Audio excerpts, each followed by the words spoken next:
আমি একটা জিনিস বুঝতে পারতাছি না, তুমি এখন আমার সাথে এত খারাপ ব্যবহার কেন করো? বিয়ের আগে তো খুব সুন্দর সুন্দর কথা কইতা, আমারে অনেক সুখে রাখবা, রাজরানী কইরা রাখবা, কত মিষ্টি মিষ্টি কথা। এখন সেই কথা কই গেছে? কেন এমন ব্যবহার করতেছিস তুই বুঝতে পারতাছিস না? আমার টাকা লাগবে, টাকা এখনই যা তোর বাপের বাড়ি থেকে আমার জন্য 50,000 টাকা আইনা দে। কত জানোয়ারের পিছনে আমি আর 1 টাকাও খরচ করতে পারুম না। কি আমি জানোয়ার? তাহলে তোর মতো সেকেন্ড মাল আমি কেন বিয়ে করছি? আমার বাড়ি থেকে বের হয়ে আয়। টাকা দিবি না? খবরদার খবরদার, তুই আমার গায়ে হাত তুলবি না, আর একবারও যদি আমার গায়ে হাত তুলিস তোর খবর আছে। কি কইলি তুই? তোর গায়ে হাত দিলে খুব খারাপ হইব। আজকা তোর আমি মাইরা ফেলবো। আমি পালাই। তুই আমার মালাকে সুস্থ করে দেওয়া।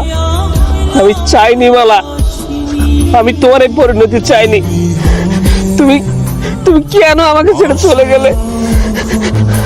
আমি আমি চাইনি এটা।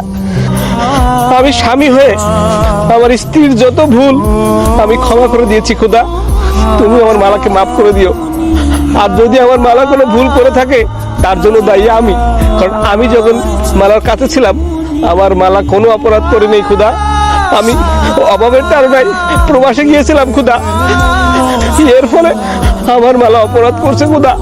তার জন্য স্বামী হিসাবে খোদা আমি আমার মালাকে মাফ করে দিয়েছি খোদা। তুমি তুমি আমার মালাকে মাফ করে দিও খোদা। শেষ বিচারের দিন যেন আমি আমার মালাকে আমার কাছে পাই খোদা। খোদা এই ফরিয়াদ তোমার কাছে খোদা, তুমি আমার মালাকে মাফ করে দিও খোদা। আমার মালাকে তুমি ক্ষমা করে দিও খোদা।